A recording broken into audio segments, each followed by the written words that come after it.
It's Kobe Bryant instead of Jones. They've made a switch already, putting Kobe on Michael. Well, then the education. To the Lakers' credit, they're responding.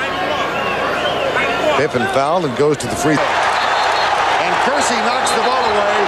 Be careful. December 17th, 1996. Chicago. One arena, one night, and the basketball world watching history crash together. The past, the present, and the future, all under one roof. The defending champion Chicago Bulls walked in untouchable, still glowing from their legendary 1996 title run. Across from them stood the loud, flashy Los Angeles Lakers, hungry and rising fast. The Lakers had power and hype on their side. Shaquille O'Neal, the most dominant young center in the league, backed by a fearless teenage prodigy named Kobe Bryant. They weren't supposed to win, but they weren't scared either. Kobe couldn't even legally grab a drink, but his mindset was already dangerous. He wasn't just playing basketball. He was chasing his hero. He studied Jordan's footwork, copied the fadeaway, even mimicked the walk. This wasn't a regular season game to him. This was a shot at his idol, and maybe, just maybe, a chance to shine brighter than him. The storyline wrote itself. The future versus the legend.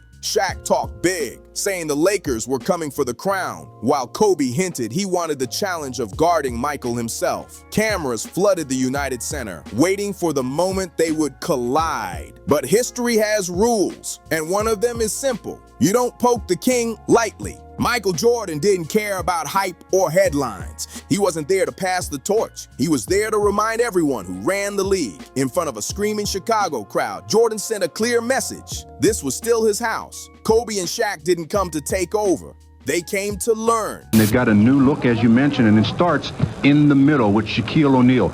What a sight in the middle, having him on your ball club. He's been playing fantastically. And then they've got a youngster by the name of Kobe Bryant, 18 years old. He's only played in one preseason game, but he's acting as if he's been in the league for a couple of years already. They are a new-look team.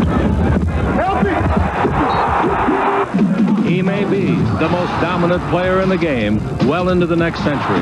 Tonight, Shaquille O'Neal makes his Great Western Forum debut in purple and gold. It's Shaq and the Lakers next. By the late 90s, the Lakers were becoming something different, something dangerous. A confident, star-loaded squad built around two phenoms who looked destined to rule the future, Shaquille O'Neal and Kobe Bryant. The takeover was coming, just not that night. The franchise had just pulled off one of the boldest rebuilds the league had ever seen.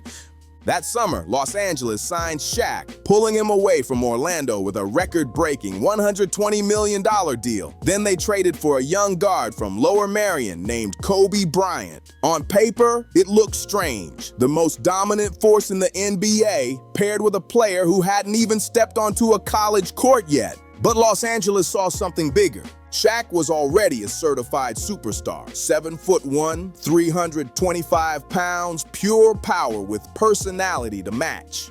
He crushed defenses, bent game plans, and owned every room he walked into. He wasn't just dominant, he was must-see. Hollywood loved him, and the Lakers quickly became his kingdom. Oh, I told you he can play. You were talking about a young kid.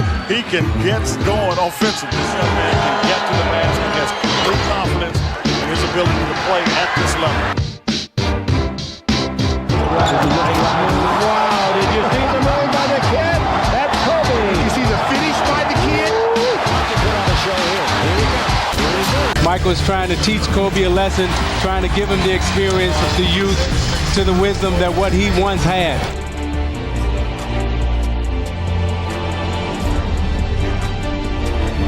And then there was Kobe, raw, fearless, and locked in on greatness. Even early on, he carried himself like someone who knew his moment was coming. He didn't want to sit quietly or play safe. He wanted the ball, the spotlight, and the hardest assignment on the floor. Deep down, he wanted Michael Jordan. Their partnership, though, was still unfinished business. Kobe was earning minutes and respect, while Shaq was cementing himself as the face of the franchise. The chemistry wasn't smooth yet, but the energy was undeniable. Everyone could feel it.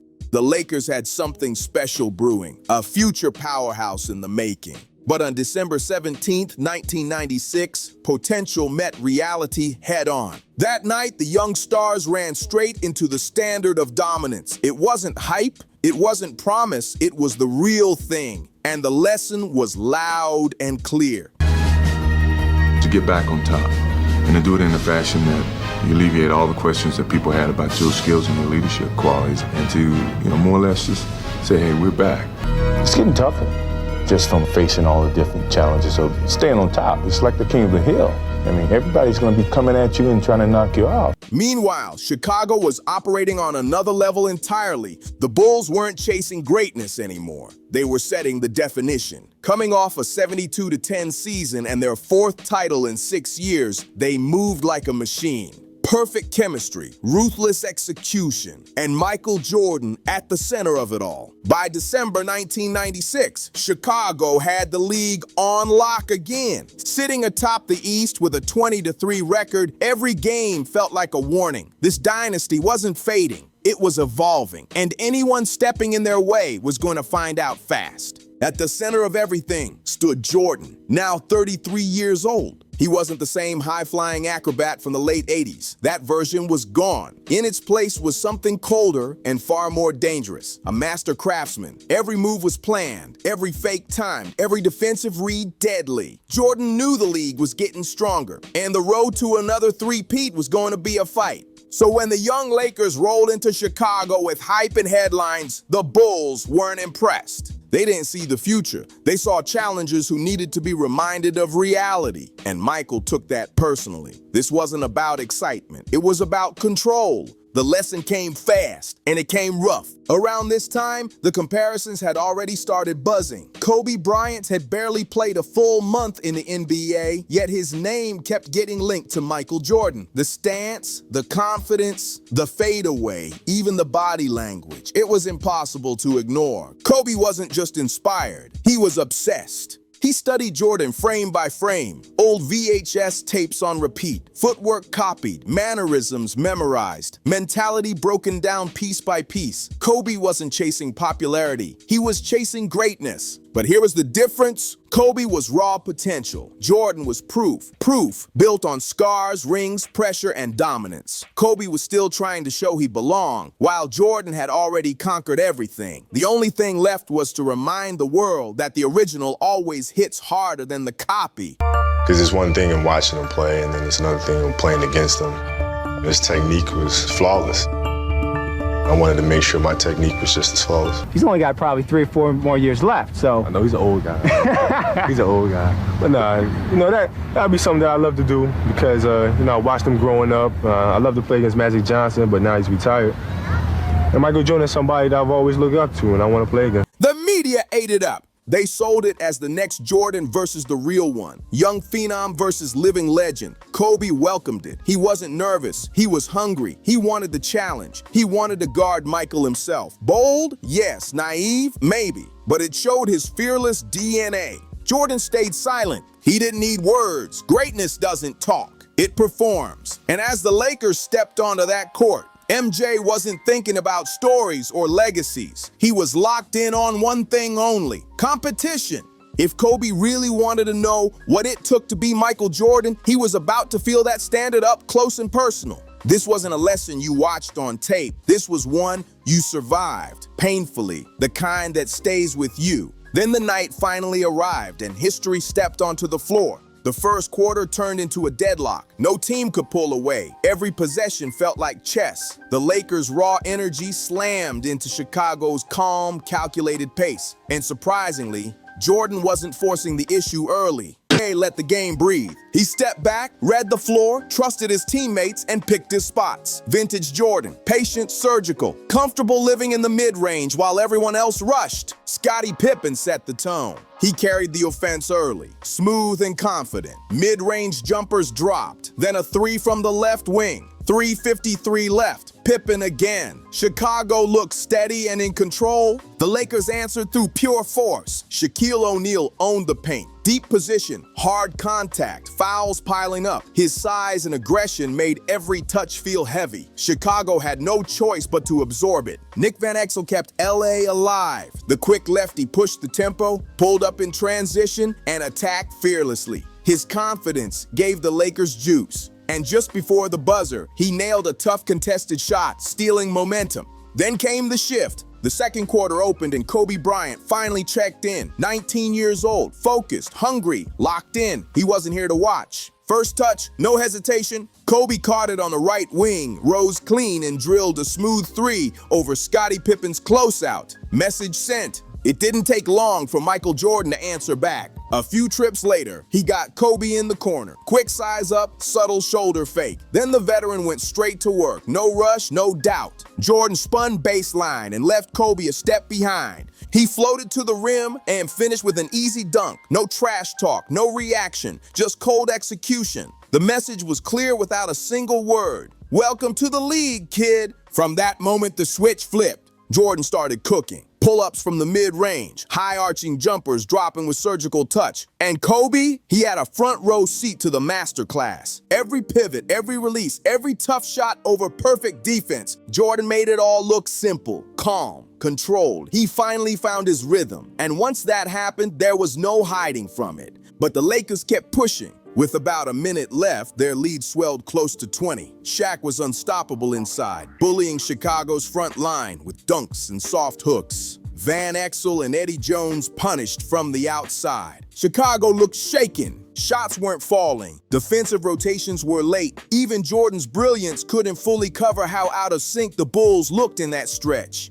The Lakers played faster, sharper, and tried to get under Chicago's skin. To end the half, Jordan took control again, isolated up top, eyes locked on his defender. One hard move left. He attacked the rim, absorbed contact, switched hands midair, and kissed it off the glass. Pure vintage Jordan. The third quarter opened with a totally different vibe. The Bulls came out locked in. Scottie Pippen lit the fuse, stepping into a clean three from the top of the arc. Nothing but net. Suddenly, Chicago looked alive. The ball moved quicker. The defense tightened up. The rhythm they'd been chasing all night finally showed up. But on the other end, Shaq stayed dominant. Chicago tried to hold the line, but it was like stopping a bulldozer with a fence. Shaq powered through, backed defenders down, spun and drew fouls with pure force. And O'Neal scored again, sending a clear message. Los Angeles turned the game physical, pushing Chicago's composure to the edge. Every drive came with heavy contact. Every rebound turned into a fight. Shaq set the tone, throwing his weight around and bullying Bill Wennington under the rim. The Lakers weren't just playing hard. They were testing limits. But the Bulls didn't fold. Jordan stayed calm and started finding his rhythm again. Pull-ups fell. He slipped through defenders like it was routine. Scottie Pippen complimented him perfectly, spacing the floor, cutting hard, and hitting shots right when Chicago needed them.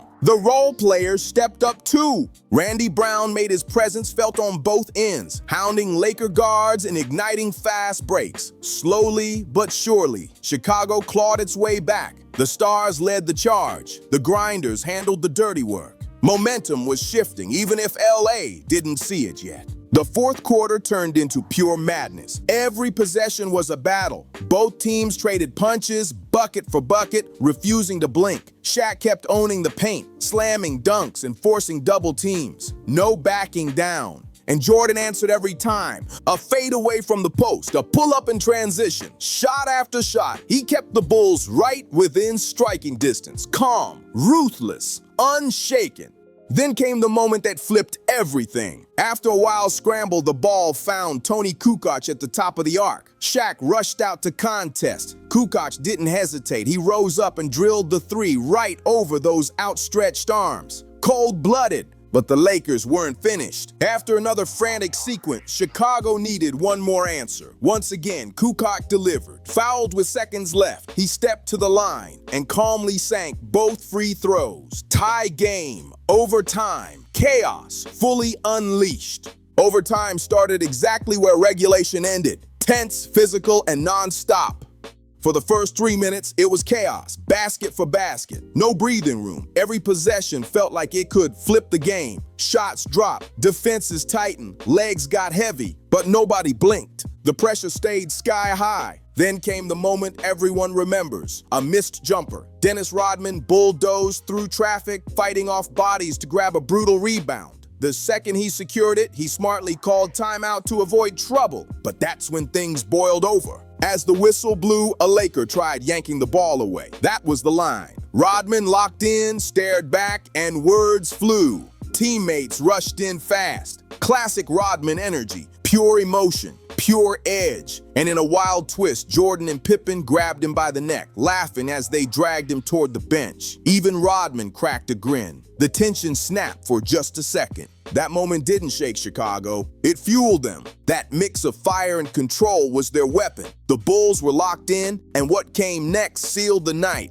In the final seconds, the unlikeliest closer stepped up. Rodman drew a foul on a huge rebound and walked to the line. Not the guy anyone expected, but calm, focused, ice cold. He sank both free throws clean. Game over. Chicago survived the storm and locked in the win. The box score told the story. Michael Jordan led with 30 points, 9 rebounds, and 3 assists when it mattered most. And Scottie Pippen delivered everything else. 35 points, 10 boards, 6 assists. A complete two-way performance that carried Chicago through the toughest stretches. Championship DNA on full display. Shaquille O'Neal bullied his way to 27 points, 13 rebounds, and 3 assists, carrying the Lakers from start to finish. Rookie Kobe Bryant chipped in 5 points and a board in limited minutes, flashing that fearless confidence everyone would soon recognize. In the end, Chicago's vets survived the storm. Jordan and Pippen's poise and experience sealed another statement win,